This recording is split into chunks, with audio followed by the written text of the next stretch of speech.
Hi guys, welcome to another video on Patreon. I'm just going through a question that I got from Subweezy a couple of weeks ago. It's a really good question. It's basically he's asking whether reading is actually the fastest way to become fluent. And I don't know if I've really talked about reading in proper depth uh, before. I think I did actually at some point, but I can't remember. And obviously, I guess I obviously didn't do it in a huge amount of detail. But so I wanted to clarify some things up about reading. It's purely subjective, I guess, based on what my thoughts on this and based on what I've seen from other people who've done primarily reading based learning approaches. So I don't know if you guys know, but there's a YouTuber called that Japanese man Yuta, and he learned English from pretty much just reading. I don't know if he, I think it's primarily like textbooks at first, and then like actual books. So he did like AJAT, but reading only. He never did listening, and he just read loads and loads and loads. And I can remember reading an article about when he like actually decided to go traveling and sort of he thought, oh, I could go to Asia and I could use my English to travel because I now know English pretty well. And what he found was that when he got there and he was like trying to work his way around different countries, that he couldn't actually understand what other people were saying to him, even though they were speaking in English. He could pick up some words, but he couldn't really understand what they were saying, despite the fact that he was fluent in reading English, which is crazy when you think about it. Now, this consequently has had an effect on his speech. I don't know if he actually talked about it in this article. This article is pretty old. I won't be able to link it because I probably can't find. I won't be able to find it, but I can try and find it. And if I do, it'll be in the description down below. But if it's not there, then I apologize. But this is a few years ago. I remember reading this, and essentially, yeah, it's affected his speech. If you go and watch any of his videos, I'll put his channel down below. But if you go and watch any of his videos, you'll see that his speech is very odd, and it's not a typical like Japanese accent. It's just odd English. He just speaks in a very weird way. He sort of pauses in strange places where you shouldn't normally pause. He sort of pronounces words in kind of odd ways. But his English is still very, very good, and you can tell that. Just by watching his videos, you can see that his English is very strong. And so, based on that, you can kind of see that reading is a very good way of developing your language abilities. It can get you to a high level of fluency very quickly and very easily. However, if you don't actually listen to the language, you're not going to be able to hear what people say. You're not going to be able to train your ears to be able to comprehend when people are speaking to you in that language. And therefore, you're not going to be able to actually understand it when someone talks to you. So you won't be able to have conversations with natives if you just solely focus on reading. So that's the main worry there, is getting too much reading and not enough listening. You need to have a balance of the two, and preferably you need to have a bit more listening than you do reading. And it's getting that balance that a lot of people doing AJAT or doing immersion-based methods are worried about. They're not sure how much is good and how much is not good. And so what Subweezy was saying here is like, okay, so reading is a really fast way to get fluent, right? But I don't want to read and ruin my accent. But at the same time, I don't care about pitch accent. So should I basically, like, what should I do? Is kind of, what he's saying. So what I said was, to be honest, it sounds like what you're doing is completely fine in terms of how much active and passive immersion you're getting. And he said, because he said before that,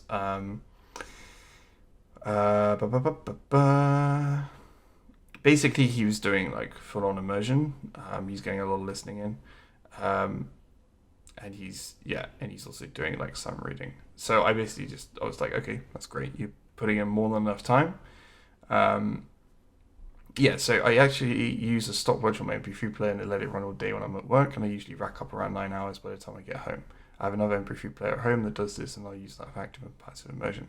So he's getting plenty of listening immersion in, and that is more than enough. You can read for like an hour or two a day if you're getting that much listening immersion. I wouldn't do anything more than that, but yeah, certainly an hour to 2 hours a day of reading is perfectly fine if you're getting that much listening in. So I just told him, you're getting enough. That's perfectly fine. Reading is certainly the fastest way to pick up vocabulary and grammar. However, as you say, without enough listening, it can have an effect on your accent. So, if you don't listen enough and like your primary source of immersion is reading, then what will happen is you'll read books and I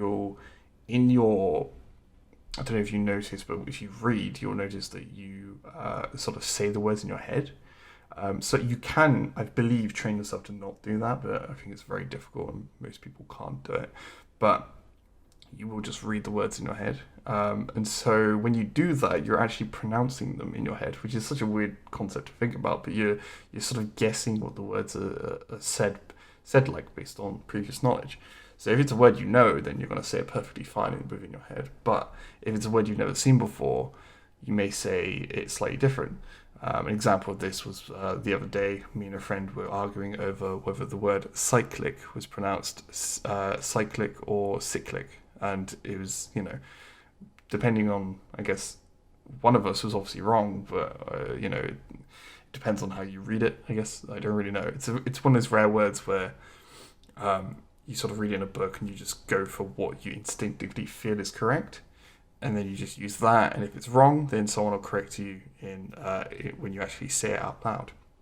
But when you're learning a language, you can't really do that, because you're not going to be having conversations with people for a very long time, because you need to build up your ability. So you won't get that correction. Also, you can't just get them to correct every single word, because if you're going to be reading for like constantly, you're not going to get any listening, then, they're going to have to correct every single word that you say in a conversation, and it's going to be very painful for you, very hard work. So, it's just not worth. It's not worth doing that. You might as well get a lot of listening in, and also read a little bit on the side, and then overall your ability will be better in both aspects of the language. If you are entirely focused on just learning how to read, say if it's Latin, for example, and you can't actually listen to the language, like you have no means of doing that, then fair enough, that's your only option, so that's all you can do. But if it's a modern language, even if you don't feel like you're going to be actually speaking the language in the future and you just want the language for reading books and stuff, I would still suggest that you should listen to it as well, and develop your reading ability on the side, because there's so many links between like speaking language and actual written language, and there'll be some things that you just won't get without sort of learning both. And there's also just like the whole aspect of like, if you're going to learn Japanese just for being able to read Japanese books, and it takes you 1 year to 2 years to do that, then after 10 years down the line, what if you feel like you actually want to go to Japan? Or what if you meet a Japanese partner that's a native, and you think, actually I wish I did learn how to speak, so it'd be worth, I feel like, to actually just do the listening as well, because listening's not hard. All you got to do with listening is chuck a load of interesting stuff on an MP3 player and just let it go all day. You don't have to really necessarily focus on it that much. Obviously, active immersion is important, but most of it's passive immersion. And if you're doing it for years and years and years, then you're going to get enough. Trust me, you'll get enough passive/active immersion, because passive immersion changes to active immersion every now and then because you focus on it. So, but essentially, you'll get enough immersion over a long period of time that you'll still become decent at the language in terms of speaking. So it's always worth to actually focus on the whole of the language as opposed to just one side. Also, if you were to do just speaking, that's fine in itself, because you're not actually ruining anything by not learning reading. You can always learn how to read later on. That's the thing with speaking, if you learn speaking first. So if you're not interested in reading Japanese, then that's perfectly fine. Just learn how to basically listen to a lot of the language. Get as much active listening as you can. And then later down the road, if you feel like picking up learning how to read, then you can do that pretty easily. It's not something that is impossible to do after you've learned how to speak. Whereas in the opposite way, if you learn how to read first and then you want to learn how to speak afterwards, Again, it's not impossible to do, but it's going to be very difficult, and it's also, you're going to have a very bad accent. You're going to have a very hard time trying to understand people, and so on and so forth. So there's a lot of issues there with reading. However, as I said to Subweezy here, you do not need to worry about how many the balance that you're getting. As long as the majority of your day is listening to Japanese, you're getting he's getting 9 hours here of over 9 hours of listening, right? And he's worried about upping his reading time. He shouldn't be worried. I'd say if the majority of your day is in Japanese, then 1 to 2 hours of reading, perfectly okay. There's nothing wrong with that. Some people might want to up it even more. That's fine. Just don't get to the point where you are doing 5 hours of reading and an hour to 2 hours of listening. That is not good.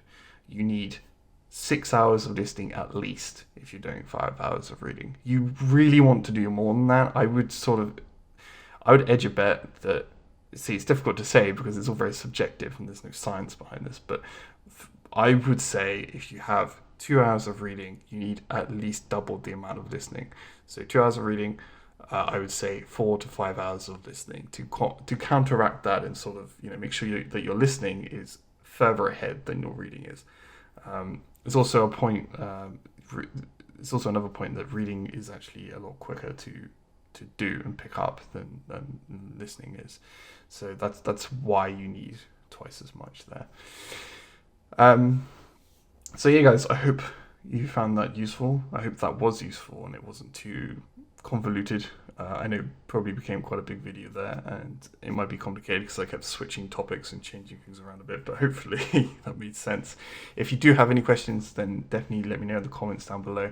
Comment on Patreon, because if you comment on YouTube, I won't necessarily see it, but if you comment on Patreon, I'll definitely see it. So do comment on Patreon and not on YouTube if you do have any questions. And yeah, I hope you enjoyed the video, and I'll see you guys in the next one. I'll see you again later. Bye.